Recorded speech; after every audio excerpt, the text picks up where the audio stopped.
saya selalu punya prinsip tidak semata-mata yang target itu finansialnya. Bottom line, yes, itu nanti. Awalnya kita harus bagaimana kita bisa sustainable grow dulu. Saya kira mindset anak-anak sekarang ini kemungkinan dia mau cepat dan melihat lingkungannya, mungkin dari sosmed ini juga pengaruhin. Sebetulnya dia ada potensial untuk membangun sesuatu, tapi dia short minded. Easy money, quick money. Kalau kita tidak berpikir untuk bangsa Indonesia ini bisa self-sufficient di dalam pangan, ya, tidak mungkin 100%. Tapi basic staple food ini harus kita mandiri. Kalau tidak, ini akan jadi bencana besar. Suatu negara itu harus bisa ngasih makan negaranya sendiri.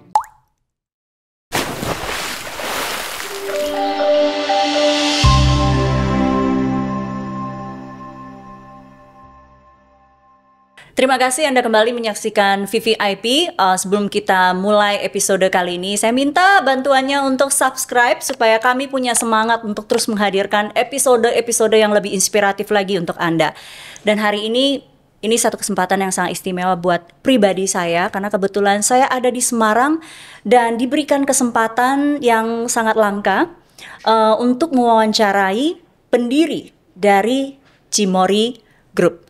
Beliau adalah Bapak Bambang Susantyo. Kenapa saya bilang ini langka? Karena beliau ini bukan orang yang suka tampil. Jadi jarang sekali dia mau diwawancara di podcast manapun. Jadi saya hari ini beruntung sekali bisa punya kesempatan untuk belajar dari beliau, karena menurut saya penting sekali pengalaman beliau itu dibagikan bagi penonton kita, terutama anak-anak muda. Bicara Indonesia Emas 2045, ada satu sektor yang sangat potensial bagi Indonesia, yaitu ketahanan pangan. Kita kayanya luar biasa, tapi kita lupa dan kita tidak sadar untuk memanfaatkannya. Dan Pak Bambang adalah sosok yang paling tepat kita berguru dengan beliau. Selamat datang di VVIP Pak Bambang. Sehat Bapak? Terima kasih, sehat. Thank you. Saya senang sekali hari ini bertemu dengan Pak Bambang. Grogi Pak, karena menurut saya, Cimory ini luar biasa hebatnya setelah saya baca sejarahnya. Pak, boleh kita diingatkan kembali bagaimana sih Pak Bambang awalnya mendirikan Cimory yang katanya hanya dari garasi rumah, hanya satu pegawai saja, tapi bisa menjadi luar biasa hari ini? Ya memang betul. Jadi saya memang mulai usaha Cimory ini dari satu orang bahkan setengah. Setengah itu kayak gimana itu? Jadi kita mulai bisnis kami sebenarnya dari trading dulu kalau dari awalnya. Jadi sekretaris saya hanya part time waktu itu. Jadi kita belum bisa membiayain full time secretary. Setelah lunch dia pulang. Jadi benar-benar karyawannya itu setengah. Nah, sesuai dengan pendidikan saya dari dulu tuh saya berpikir kalau pulang ke Indonesia kita akan membangun sesuatu bisnis yang ada manfaatnya bagi masyarakat, tidak hanya dari segi finansial, tetapi punya dampak sosial dan juga dampak yang berkelanjutan. Dan waktu itu saya melihat bahwa protein intake masyarakat Indonesia itu rendah, jauh sebelum pemerintah sekarang ini membangun MBG. Saya bahkan pernah menggagas namanya gizi mas, masyarakat bergizi, makanan bergizi untuk masyarakat. Nah, namun kalau boleh flashback, waktu saya melihat bahwa potensi meningkatkan protein intake itu besar di Indonesia dan penting. Karena di dalam lagu Indonesia Raya pun kita bangunlah jiwanya, bangunlah raganya. Saya terpanggil di situ bahwa bagaimana raga atau terutama intelektual seseorang dapat dibangun tanpa ada intake protein yang cukup. Nah, dari situ saya sudah memetakan sebetulnya kalau saya masuk suatu hari ke industri makanan, saya akan masuk industri makanan berbasis protein.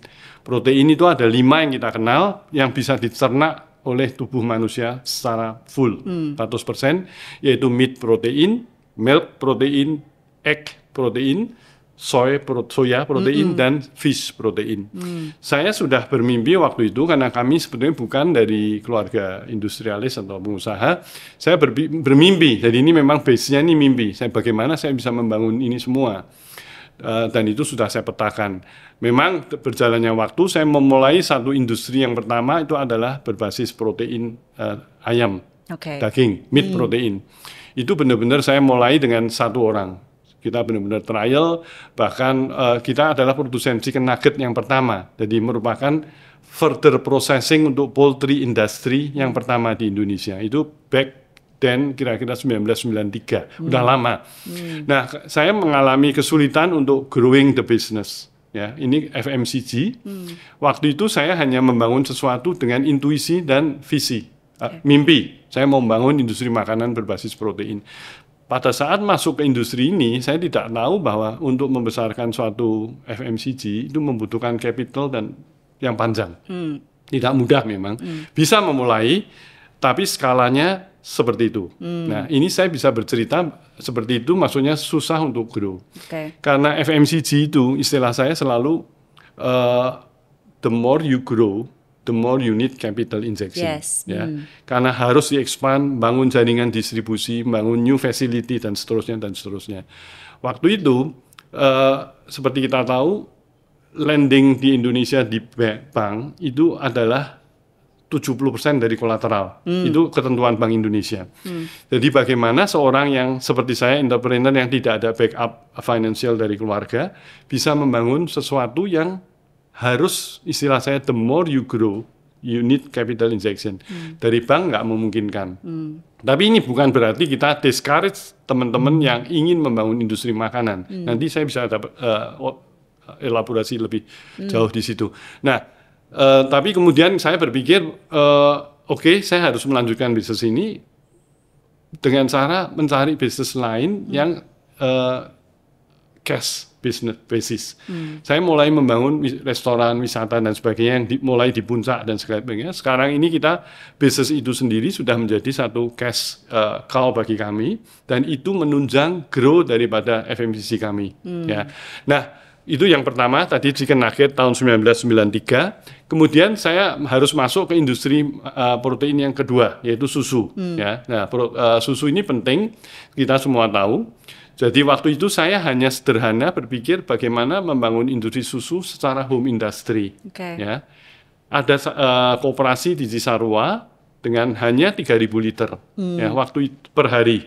Waktu itu saya hanya berpikir saya mau mendayagunakan koperasi ini untuk membangun bisnis berbasis protein susu dan sebagai CSR kami di daerah Cisarua. Kebetulan saya ada villa di daerah Cisarua waktu itu, dan saya berpikir bagaimana supaya masyarakat Cisarua itu juga mendapatkan sesuatu dengan kehadiran kami. Jadi saya komitmen untuk membangun industri susu kecil di Cisarua, ya. Di atas lahan hanya 3.000 meter. Waktu itu kami mulai dengan komitmen, saya berpikir 3.000 liter saya pasti bisa ambil. Jadi saya komitmen penuh, berapapun hasilnya kalian, saya akan serap dan saya akan bayar premium. Supaya mereka itu di situ melanjutkan usaha peternakan sapi perah.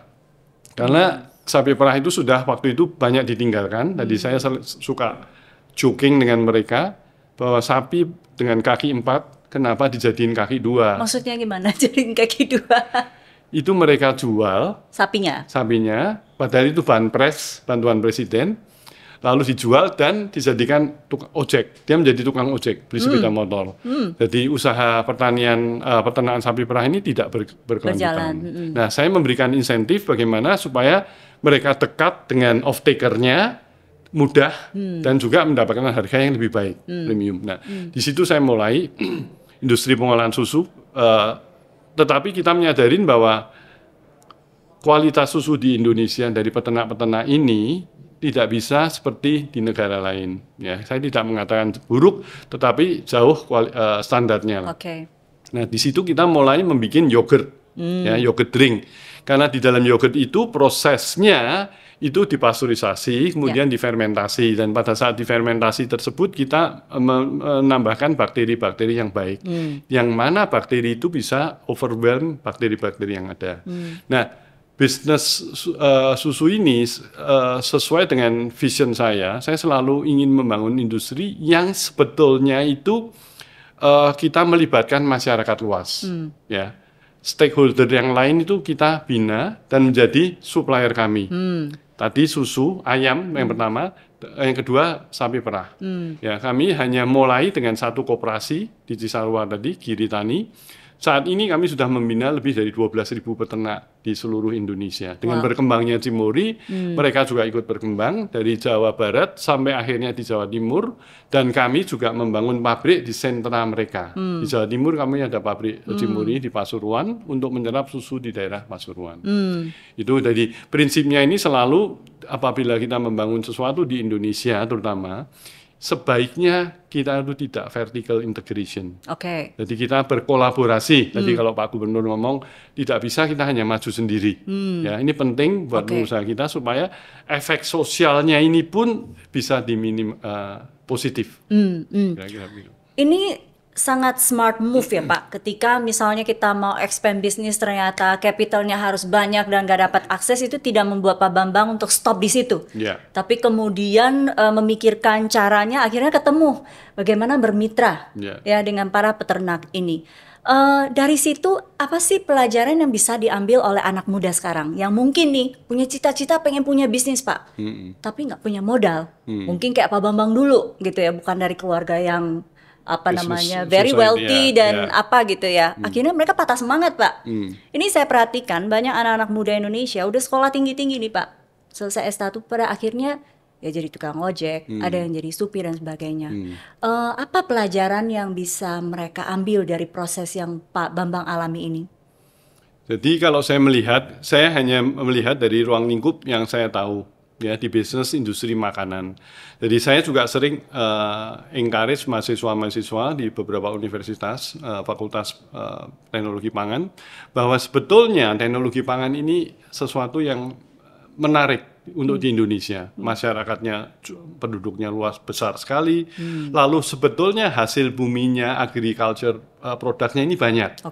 Tetapi tidak diolah atau belum diolah untuk menjadi added value. Dan disitulah sebetulnya ada kesempatan untuk orang sebagai SME atau small medium enterprise mulai membangun usaha sendiri, ya, tanpa mencari. Tadi mohon maaf kalau sampai menjadi tukang Uber atau ojek ini udah agak karena kepepet mungkin kepepet tidak ada pekerjaan. Tetapi sebetulnya dimanapun kita berada itu ada potensi. Karena masyarakat kita ini besar, terutama misalnya kita katakan belajar di Pulau Jawa, kemudian orang ini dari daerah, dia bisa pulang ke daerahnya dan melihat potensi yang ada di daerah itu dibangun, ya untuk membangun industri kecil. Industri itu tidak usah harus mulai besar. Ya kita bukan masuk ke industri yang baja atau dan sebagainya. Industri makanan itu bisa dimulai dari kecil, tetapi dengan knowledge yang benar, dengan pengetahuan yang benar, itu bisa ditingkatkan perlahan-lahan. Ya, dan akhirnya toh menjadi besar. Sebagai contoh, Cimory kita sekarang saat ini sudah menjadi salah satu industri makanan terbesar di Indonesia. Dengan kita mulai dari nol, betul-betul dari nol. Dan itu bisa dibangun. Bagaimana mengencourage anak muda ini untuk masuk ke industri pangan ya Pak? Maksudnya ya mulai dari kecil dulu aja, home industry. Jadi nggak melulu kalau dibilang masuk ke industri ya bayangannya langsung punya pabrik besar gitu kan, karyawannya ribuan gitu, nggak begitu. Nah bagaimana Bapak, karena saya tahu Bapak juga beberapa kali mengisi kuliah umum ya, sharing juga sama mahasiswa, bagaimana ya Pak mengencourage mereka, enggak kok pangan ini potensi dan bukan sesuatu yang berat untuk dikerjakan gitu. I think pertumbuhan itu dimulai dari core ya. Jadi kalau dia mulai kecil dengan benar, itu akan tumbuh secara alami. Ya, tentu saya punya kartu berbeda dengan kartu anak seorang pengusaha. Mungkin seandainya saya kartu saya seperti itu, mungkin saya udah jauh lebih cepat grow-nya. Tetapi potensi itu bukan berarti bukan keluarga pengusaha nggak bisa mulai, tidak. Bisa mulai dengan kecil dan sebetulnya kalau kita melihat kredit kur dan sebagainya itu available, ya dengan lebih orang accessible gitu sekarang. Betul, ya dari bank-bank itu kan ada ya kurnya. Jadi kalau memang istilahnya modal dengkul pun kita tuh bisa. Harusnya itu bisa mulai. Ya. Kalau soal potensi ya, Pak Bambang bilang, wah potensi pangan kita itu besar banget gitu. Cuma hilirisasinya ini yang masih kurang. Pak Bambang boleh share karena Pak Bambang juga udah pasti keliling Indonesia nih. Apa yang Pak Bambang lihat merasa potensinya ada kok, potensinya besar kok, tapi kok nggak ada yang nangkep ya? Boleh share ceritanya Pak? Menurut saya begini ya, jadi memang Indonesia ini tanahnya subur sekali. Apapun yang ditanam tumbuh. Namun kelihatannya sebetulnya kebijakan dari pemerintah ini harus membuat sentralisasi hasil pertanian. Jadi misalnya satu daerah, tidak harus pulau ya, tetapi fokus di satu komoditi. Oke. Ya, karena industri besar, ini kalau saya katakan tadi ada yang mulai industri kecil, apapun bisa dimulai. Tetapi kalau kita mau berpikir mulai industri makanan atau agroindustri yang besar, itu membutuhkan bahan baku yang supply-nya itu sustainable. Ya. Nah, di Indonesia ini sering supply bahan baku itu tidak sustainable. Begitu kita grow, kita kesulitan Bahan baku. seperti industri susu misalnya ya.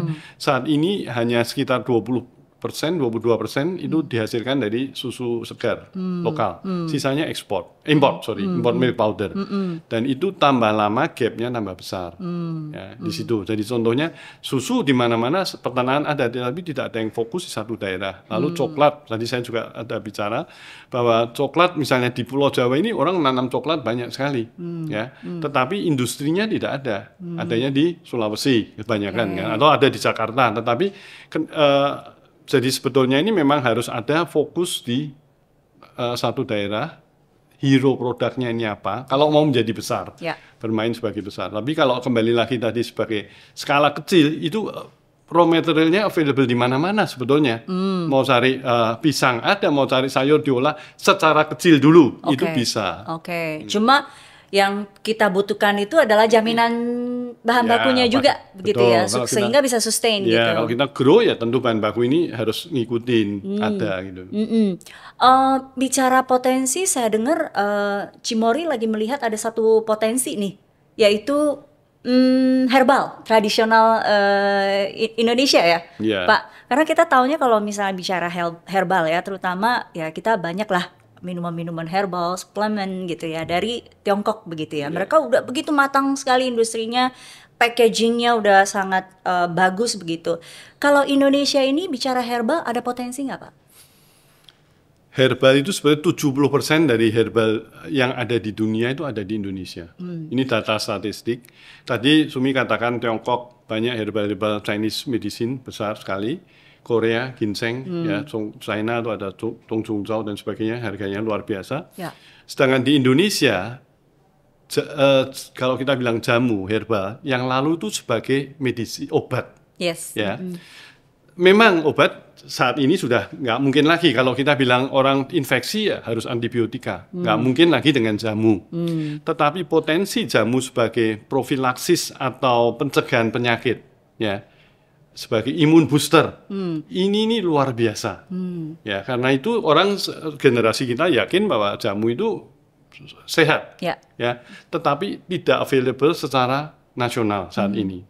Nah, jujur saya tertarik untuk masuk ke industri ini dengan membangun sesuatu yang bersifat Indonesian herbal drink yang diminum sebagai untuk pencegahan penyakit yang bisa tiap hari diminum dan menjadi trademark Indonesia. Rempah-rempahnya dari Indonesia semua. Cuman harus produknya ini convenient, bisa gampang diminum dan enak diminum dan sebagainya. Kita tunggu terobosan lagi dari Cimory. Kemudian saya bicara tentang prinsip-prinsip begitu ya yang selama ini diterapkan oleh Cimory, bagaimana memberdayakan masyarakat gitu ya, bermitra. Saya baca ada Miss Cimory juga itu Pak. Miss Cimory, bagaimana ibu-ibu di rumah gitu ya nunggu anak-anak sekolah gitu kan banyak waktu ya Pak. Jadi bagaimana memberdayakan waktu mereka sehingga bisa menciptakan sebuah ekonomi, ya kan, ekosistem, sehingga bisa membantu finansial keluarga juga. Seperti apa sih kemudian cikal bakal munculnya Miss Cimory itu awalnya Pak? Jadi sebenarnya Miss Cimory ini benar, kita selalu ingin memberdayakan istilahnya women empowerment pertamanya. Dan ibu yang kita rekrut itu bukan orang sarjana atau orang yang bisa apply job di satu perusahaan. Mereka tidak punya akses sama sekali untuk mendapatkan pekerjaan, mau di pabrik, mau di kantor, ibu rumah tangga. Nah, itu kita rekrut, training untuk menjual direct selling produk-produk Cimory. Dan ini awalnya memang amat sulit, banyak kendala, kita nggak pernah mengerti bahwa kendala itu bisa datang dari suaminya, dia tidak mau istrinya bekerja, takut anaknya terlantar dan sebagainya. Pada waktu kita mulai, ini kita juga sangat berat Kita bleeding lama. Karena kita punya tim itu hampir 200 orang untuk membangun jaringan Mistimori ini. Namun setelah terbentuk dan beberapa Mistimori ini menjadi agen ke teman-temannya bahwa mereka ini mendapatkan hasil yang baik, suaminya pun akhirnya senang. Jadi dia itu support semua, ya. Jadi dia bisa mendapatkan income double income untuk rumahnya, bahkan lebih banyak dari UMR di sekitar mereka berada. Dan setelah kami melaksanakan ini, memang awalnya struggling, ini saya katakan, tetapi begitu trigger point ini ketemu, itu kita growth-nya ini sangat cepat. Saat ini kami sudah memberdayakan 8.300 Mistimori di seluruh Indonesia. Dan terus berkembang. Dan kalau dibayangkan 8.300 itu mereka supporting at least 30.000 orang. Kalau masing-masing kali 4 ya. Dampaknya luar biasa loh. Dampaknya luar biasa ya. Dan dia juga berjasa untuk kami karena dia bisa menjadi direct selling ya buat produk kita. Sebenarnya ini udah strategi sukses nih, bisa para penonton contek nih begitu ya, direplicate juga ke usaha-usaha kalian. Pak Bambang, dari awal saya dengar cerita kilas balik sejarah dibentuknya Cimory lahir dari sebuah mimpi. Mimpi untuk membangun sebuah usaha tapi yang berdampak. Kalau Pak Bambang lihat anak-anak muda sekarang begitu ya, apa yang membedakan dengan mungkin generasi yang sebelum-sebelumnya, yang hal yang mungkin mereka luput, mereka bisa pelajari dari generasi sebelumnya bahwa membangun sebuah usaha itu tidak semata-mata hanya masalah profit, Pak. Tapi ada hal lain yang bisa membuat usaha kita bisa lebih sustain. Apa itu, Pak? Saya kira itu jelas tadi bahwa kembali kalau saya hanya sesuai dengan tadi saya katakan background pendidikan saya di teknologi pangan. Kalau misalnya saya mau gampang, mungkin saya bikin sesuatu yang sudah ada di market, ya mungkin itu ya. Tetapi saya berpikir sesuatu yang ada di market itu belum tentu ada dampak positif bagi masyarakat, ya dampak sebagai konsumennya maupun sebagai stakeholder yang lain. Ya jadi waktu kita mulai susu itu saya jelas susu ini sesuatu yang dibutuhkan di Indonesia, lalu berbasis peternakan rakyat. Jadi saya berpikir kalau saya bisa memanfaatkan susu yang ada di masyarakat, satu saya I help Indonesian children increasing the nutritional value. Kedua, kita juga membantu peternak-peternak sapi perah itu mendapatkan off-taker dengan harga yang baik. Nah, tentu saja ini bisnis seperti ini akan tumbuh, sustainable ya. Kita sekali lagi bekerja, saya selalu punya prinsip tidak semata-mata yang target itu finansialnya. Bottom line, yes, itu nanti. Awalnya kita harus bagaimana kita bisa sustainable grow dulu. Ya, setelah grow baru kita bisa analisa, oh ini bottom line-nya bagaimana. Ya. Nah, sering anak-anak muda sekarang, tadi pertanyaan Sumi itu, mereka tuh sering short-minded, menurut saya. Ya, mungkin yang di kalangan dari keluarga menengah ke atas, sebetulnya dia ada potensial untuk membangun sesuatu, tapi dia short-minded, easy money, quick money. Ya, mungkin bermain di financial market, main saham, atau berusaha untuk menjadi startup yang hanya sebagai crowdfunding, lalu dapat funding, that's it, bye-bye. Ya. Nah, sebetulnya ini kan sayang. Mereka ini ada potensial background family sebetulnya mungkin ada untuk membantu dia untuk mulai sesuatu. Nah, itu tadi saya kira mindset anak-anak sekarang ini kemungkinan dia mau cepat. Dan melihat lingkungannya, mungkin dari sosmed ini juga pengaruhin. Oh, si A bekerja begini aja kumpul duit banyak. Ya, saya susah-susah suruh membangun industri. Memang tidak mudah membangun industri, ya pelan-pelan. Tetapi sebetulnya startup di bidang yang nyata seperti ini, industri kecil di-grow pelan-pelan jadi besar. Suatu hari valuasinya pada waktu kita go public juga melebihi mereka yang startup yang seperti itu. Dan ini bisnisnya yang nyata. Dan akan ada terus sepanjang masa seharusnya. Jadi kuncinya itu sebetulnya di proses ya Pak? Betul. Di waktu gitu ya? Nggak sekarang? Nggak bisa instan. But maybe 10 years, 20 years, seperti yang Cimory lakukan? Harus dibangun. Pernah jatuh bangun udah dong Pak? Ya pasti. Kalau lagi jatuh gimana? Ya kan give ada pepatah gitu. Tionghoa yang bilang kan bahwa di setiap ada masalah selalu ada opportunity. Yes. Ya, jadi saya kalau dibilang jatuh yang paling parah itu 98 tentunya. Ya di waktu itu kami basis bisnis kami itu di trading. Jadi saya ada uang dari trading untuk masuk ke industri pelan-pelan. Itu tentu susah ya memang, tapi dari situ saya belajar satu, jadi kesulitan ada, opportunity saya melihat bahwa kita trading itu artinya food ingredients ya. Tadi saya ada import bahan-bahan food ingredients untuk masuk ke pabrik-pabrik di Indonesia. Opportunity saya lihat dari itu karena dolar jadi luar biasa, saya tertarik untuk membangun agroindustri di Indonesia. Kita harus bisa self sufficient di beberapa hal. Memang tidak mudah ya. Tetapi kalau kita tidak mulai itu tidak mungkin self sufficient. Tadi saya ada berbicara dengan beberapa kawan. Contoh kedelai ya. Indonesia pernah swasembada kedelai. Tapi sekarang impornya luar biasa besar.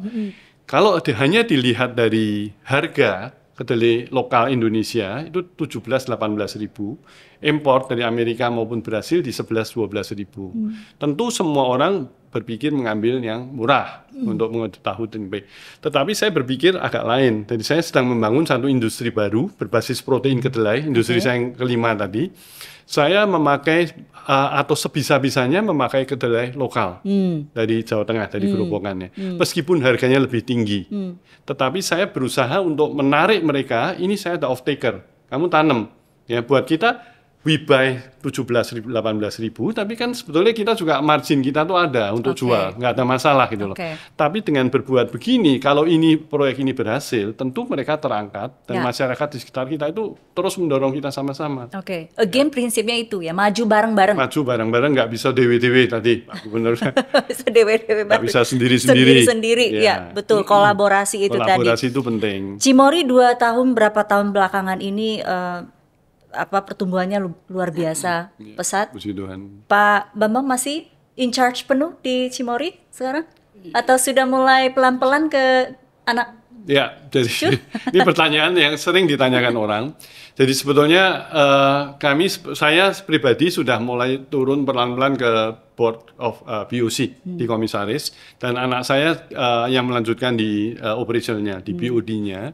Memang ini suatu alih generasi yang sangat relatif early di keluarga saya. Tetapi banyak orang yang melihat bahwa ini satu hal yang positif sebetulnya. Jadi di mana first generation-nya ini masih sharp, ya, sebetulnya masih capable untuk run the whole things. Tetapi kita memberikan kesempatan ke generasi kedua sambil kita supervisi di BOC-nya. Ya, karena saya percaya atau data memberikan kita satu pembelajaran bahwa family business itu not long lasting. Ya, di Indonesia banyak contoh, dan saya sendiri selalu punya prinsip bahwa family succession itu kalau if you don't do it early enough, it's going to be late one day. Jadi saya merasa ini sangat penting. Anak saya 3, saya atur jangan sampai kita grow the company lalu suatu hari mereka ribut. Kalau suatu perusahaan keluarga sudah ribut, itu tidak akan ada yang berpikir untuk grow the company lagi. Pepatah Tionghoa bilang, 团结就是力量, bersatu itulah kekuatan. 团结就是和平. Jadi kalau di keluarga ribut-ribut itu katanya hokinya nggak ada. Hokinya nggak ada, dan secara hoki nggak ada, dan masing-masing itu akan rebutan power. Ya, jadi itu nggak akan jalan. Jadi makanya saya melihat itu ada penyakit umum. Jadi saya melakukan alih generasi ini sangat cepat, sangat pagi. Early. Jadi udah menyusun roadmap gitu ya Pak? Ada kesulitan nggak dalam proses regenerasi ini? Ya kan justru pada saat regenerasi, kalau kita boleh sharing, kan kita di family, saya tetap saya sering bergurau dengan anak-anak saya bahwa yang paling penting highest board di satu PT itu adalah RUPS.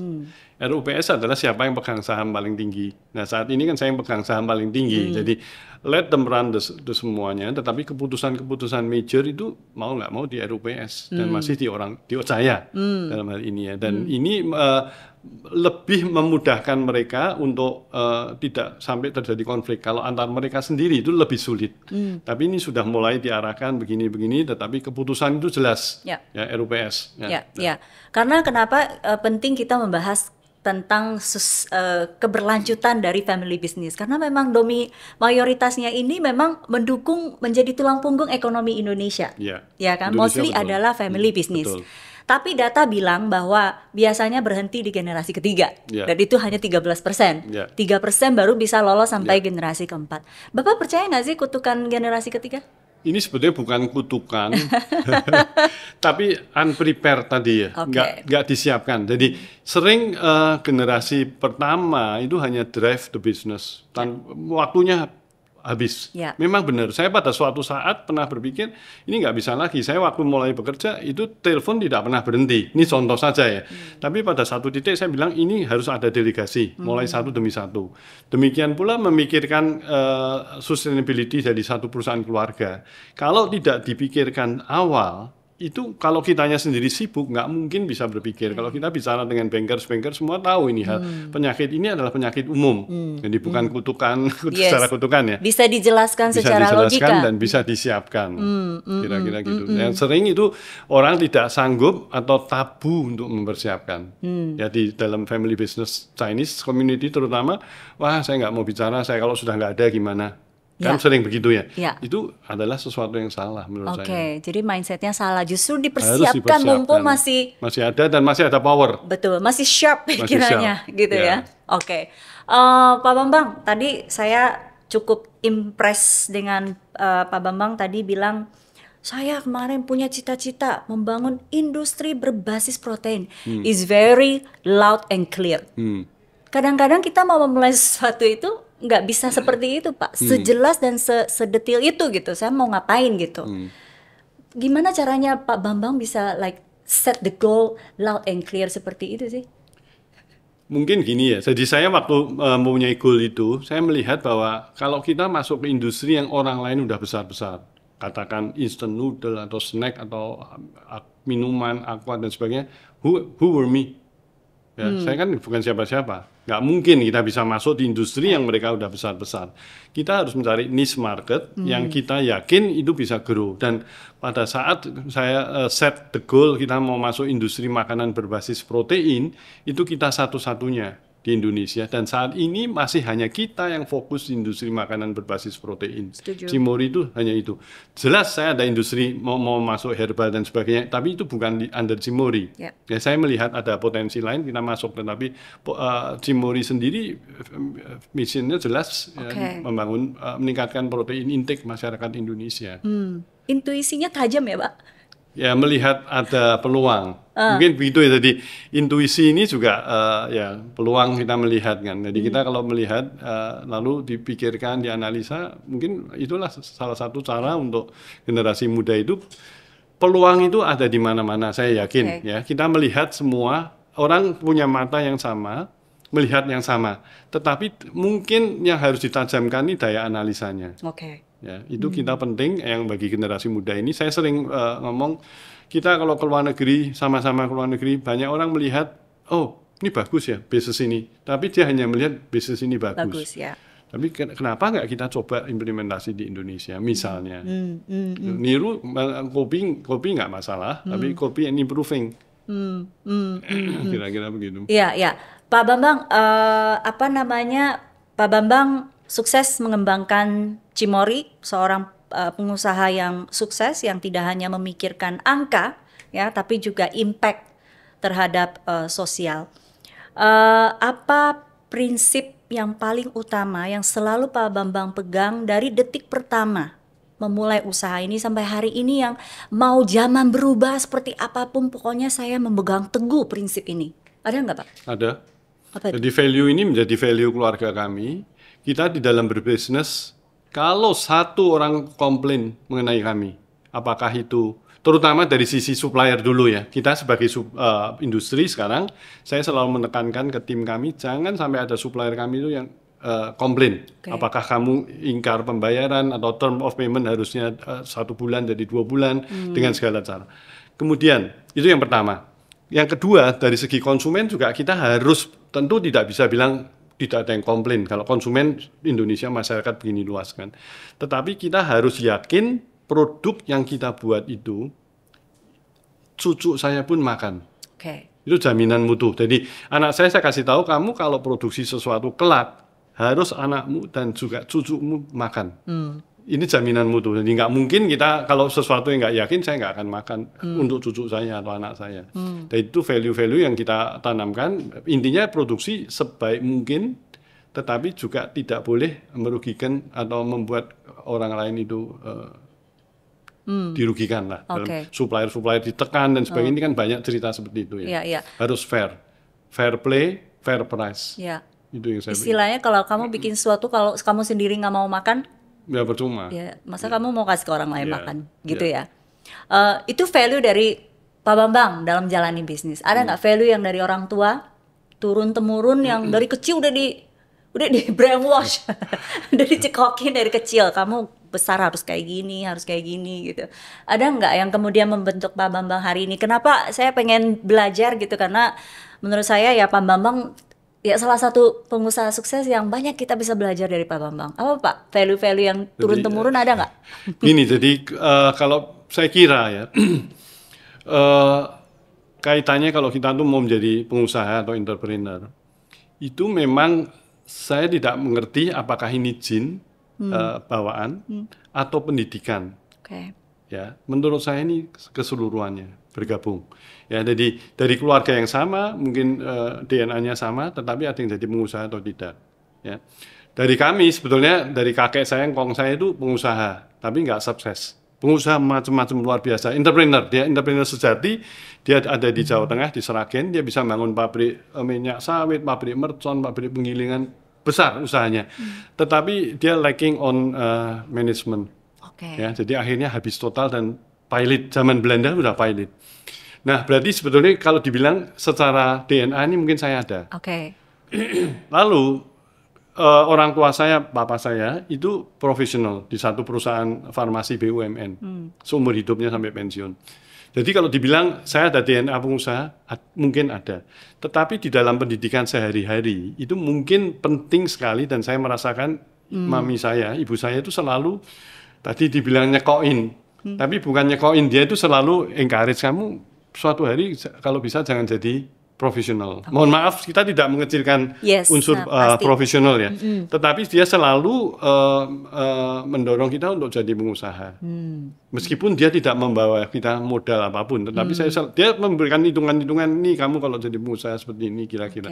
Itu jadi itu memang ada pendidikan dari rumah dan DNA. Ya, dan tentu kesempatan-kesempatan yang ada ya. Jadi kalau saya bilang pendidikan dari rumah, sekarang pun kalau saya sering ditanyain orang, sebetulnya tugas orang tua itu kan 24 jam setiap orang punya waktu, 8 jam di sekolah, 8 jam tidur, 8 jamnya di mana, dan weekend di mana, itu adalah orang tua. Ya, saya bersyukur bahwa ketika anak saya ini, begitu mereka masuk di grup saya, mereka pelan-pelan beberapa tahun, akhirnya sudah lepas semua dan menjadi jurumudi pilot yang bagus semua, tiga-tiganya. Kita sangat bersyukur itu. Tapi saya kira ini juga banyak pengaruh dari pendidikan di rumah. Oke. Jadi DNA-nya punya, ditambah dengan pendidikan, kemudian juga literally pendidikan itu yang kemudian mensupport, begitu. Terakhir Pak Bambang, mungkin bisa bicara kepada anak muda Indonesia di luar sana. Kita menuju Indonesia Emas 2045. Bisa dua kemungkinan terjadi. Kita bisa menjadi negara maju luar biasa, tapi bisa juga kita ini bencana gitu ya. Ketika kita tidak bisa memaksimalkan potensi populasi kita yang lagi produktif ini. Anak muda di luar sana, mungkin Bapak bisa kasih 3 atau mungkin lebih, terserah masukan buat mereka. Tampil outstanding, do something impactful gitu ya, menjadi ya tidak hanya seorang anak muda biasa gitu. Apa yang masukan yang bisa Pak Bambang kasih dari pengalaman Bapak? Saya kira yang pertama tadi jelas bahwa Indonesia ini populasinya besar sekali ya, 285 juta. Kalau kita di bidang saya sekali lagi industri makanan, kalau kita tidak berpikir untuk bangsa Indonesia ini bisa self-sufficient di dalam pangan, ya, tidak mungkin 100%. Tapi basic staple food ini harus kita mandiri. Kalau tidak, ini akan jadi bencana besar. Ya, 285 juta orang, kalau tidak bisa cukup ngasih makan basic staple food, pada saat Indonesia nantinya, apakah itu 10x tahun kemudian harus import staple foodnya, beras, itu dunia akan langka. Beras akan kurang dan masing-masing akan tahan. Yes. Lalu bagaimana Indonesia? Ya, nah ini penting. Bagaimana kita membangun sustainability untuk staple food dulu. Ini panggilan untuk semua orang Indonesia, mau pemerintah, akademisi, masyarakat. Ya, itu yang pertama. Kedua, tadi saya bilang dengan 285 juta ini opportunity luar biasa. Yes. Kita tidak usah berpikir untuk ekspor. Pada saat gonjang-ganjing tarif kemarin, Indonesia ini diuntungkan karena kita bukan eksportir besar, ya tidak terkait macam-macam. Pada saat COVID kita juga tidak masalah karena kita tidak tergantung dari ekspor. Tetapi domestik industrinya ini harus dibangun terus untuk mencukupin kebutuhan dalam negeri, apakah itu pangan, apakah itu sandang, semua. Ya. Nah ini tadi satu, sekali lagi ada challenge, ada opportunity. 285 juta ini nggak main-main, kita nggak usah berpikir. Dan pada waktu kita yakin bahwa 285 juta ini potensi besar, itu kita juga harus jaga-jaga karena negara lain juga melihat Indonesia ini potensi besar. Betul. Ya, ini juga berbahaya kalau kita sendiri tidak siap dengan industri kita di dalam negeri, luar negeri akan masuk kalah saing. Dan itu yang terjadi petaka tadi. Ini udah berapa poin? 3? 2. Satu lagi deh. Satu lagi. Waduh. Satu lagi saya hanya mengalir aja ini, jadi kira-kira kalau saya cari-cari nggak fair juga, ya kan. Tapi saya kira yang penting buat tadi itu Indonesia, saya pada waktu kuliah pertama itu saya masih ingat salah satu profesor saya itu bilang suatu negara itu harus bisa ngasih makan negaranya sendiri. Berbeda dengan negara kecil, apalagi negara besar ya, kayak kita bilang Singapura. Nggak masalah dia mau ekspor makanan dari manapun, ya penduduk dengan orang asing tidak lebih dari 6 juta. Gampang, ada duit bisa import. Indonesia 200, nanti by the time mungkin sudah 350 juta. Itu harus dipikirkan secara serius dari semua pemain-pemain di Indonesia. Ini bisa tragis, bisa bisa bencana, dibilang, tetapi bisa suatu yang sangat-sangat potensial untuk dibangun. Tapi memang seperti ya pepatah Tionghoa lagi, kan krisis itu Wei Qi. Wei artinya ancaman, tapi Qi opportunity. Jadi krisis itu selalu datang dengan ancaman tapi sekaligus juga ada peluang gitu. Jadi pinter-pinteran nih lihat peluangnya ada di mana. Terima kasih banyak Pak Bambang. Saya tambahin sedikit ini. Boleh. Terakhir tadi, jadi dari pepatah itu saya pada waktu tadi ditanyakan, saya pernah mengalami sekali jatuh 1998 secara bisnis kita hampir minus. Ibu saya itu inspiratif. Dia memberikan satu tulisan, tapi dalam bahasa Inggrisnya nggak bisa ngomong Mandarin. In every difficulties, exactly the same. There is always opportunities. Itu saya pasang di kamar kerja saya sampai hari ini. Ya, jadi itu yang selalu Bapak pegang. Setiap ada masalah saya melihat ini mesti ada opportunity. Oke. Kita juga boleh pasang di rumah kita. Kalau bisa ngerti Mandarinnya, saya seneng banget itu. Gak apa-apa Pak, tinggal Google aja, tinggal dicetak gampang. Terima kasih banyak Pak Bambang. Thank you, terima kasih. Ini satu kesempatan yang luar biasa. Terima kasih untuk kesempatan langka ini. Mudah-mudahan Anda terbuka wawasannya, terinspirasi dari episode VVIP kali ini. Saksikan juga atau dengerin kita juga di Spotify. Dan tinggalkan komentar. Mungkin bisa menanggapi apa yang disampaikan Pak Bambang tadi, silakan. Kita akan ketemu lagi di lain kesempatan. Thank you. Terima kasih.